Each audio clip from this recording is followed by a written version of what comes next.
So thank you so much for the warm welcome. I'm really happy to be here. And getting out from behind my desk, coming up to the coast, having a view like that. If I was in Canada, do you know how much snow we got last night? 40 centimeters of snow. But I'm not there, I'm here, so I'm really happy. So it really is a privilege for me to be here at the Hart College of Hospitality in Runaway Bay, St. Anne. I've driven past it. I never came up the hill before, but now I'm here and I'm really impressed. So I want to begin by reflecting on Valentine's Day. What is it? I mean, yeah, it's flowers and it's chocolates, but you know, at its core, it's a celebration of love, compassion, and unity. And those values, love, compassion, and unity, they can help us tackle some of the most pressing challenges in our societies. And there's one challenge in particular that's drawn us here today, and that's period poverty. Not something to be embarrassed about, something to talk about. So I'm here as a man, and you know, I feel a responsibility to start and be part of a conversation about period poverty. It isn't just an issue for women or girls, it's an issue for all of us to talk about because it affects countless girls and young women across Jamaica, across the region, in many places of the world. So you know, since I've been here, I've been in Jamaica about 6 months, I've listened to the stories that are shared by those who have experienced daily struggle of not having access to the necessary menstrual products. Doesn't sound like a big deal. It is a big deal. It causes young women to miss school, to miss out of opportunities, and sometimes to lose confidence in yourselves. And that's ridiculous. That shouldn't be happening. These stories underscore a reality that we can't ignore, that almost half of Jamaica's girls lack the sanitary products they need. It isn't just a woman's issue, it's a society's issue, and it holds everybody back if that's the case. So the Live College Tour, this is an initiative that's spearheaded by HerFlow Foundation and supported very proudly by Canada through our Canada Fund for Local Initiative. And it represents a bold step in the right direction.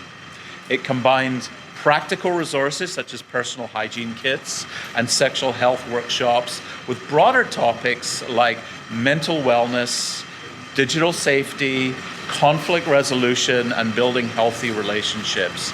And by addressing all of these together, we acknowledge that a community's health and the well-being depends on many different factors working together in harmony. So, first of all, I want to take a moment to congratulate the HerFlow Foundation for your incredible dedication and the results you're achieving. Well done. Round of applause.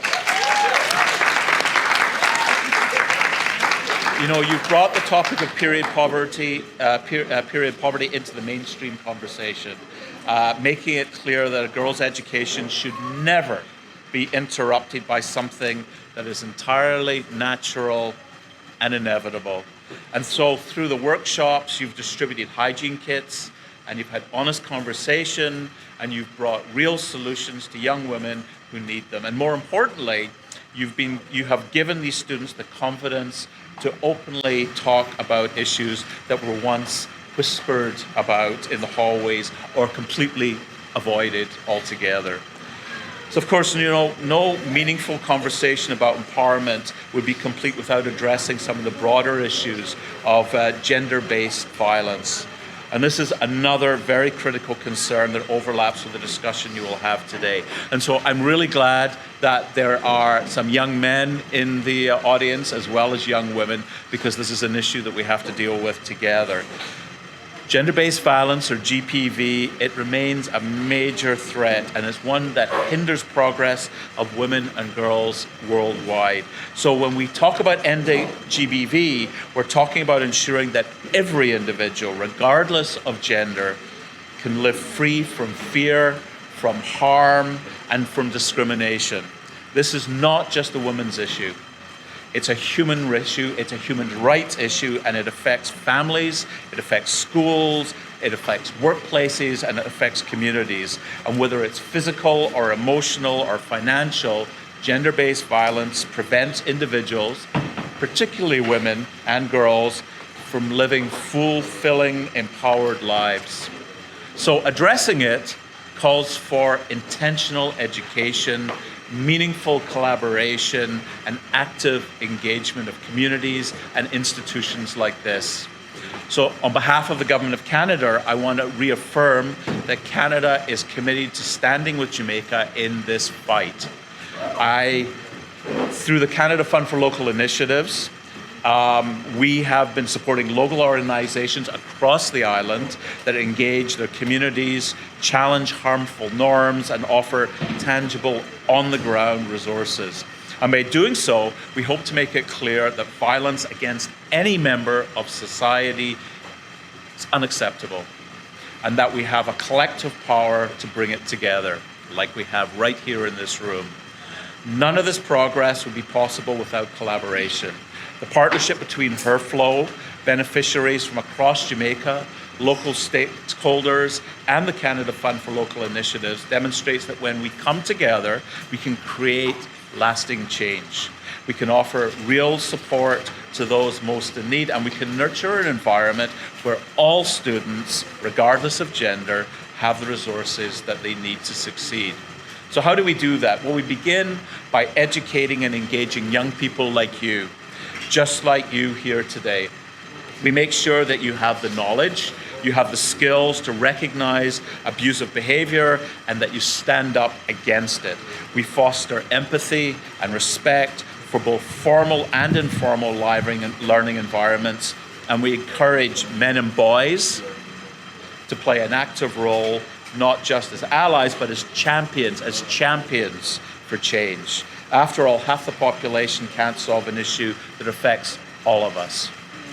So here's where a holistic approach becomes so important. In the Live Safe College Tour, you aren't just learning about physical safety or healthy boundaries and relationships, you're also learning about mental wellness, digital safety, conflict resolution, and all of these topics are linked together. So when young people can protect themselves online, they are less vulnerable to harassment or exploitation.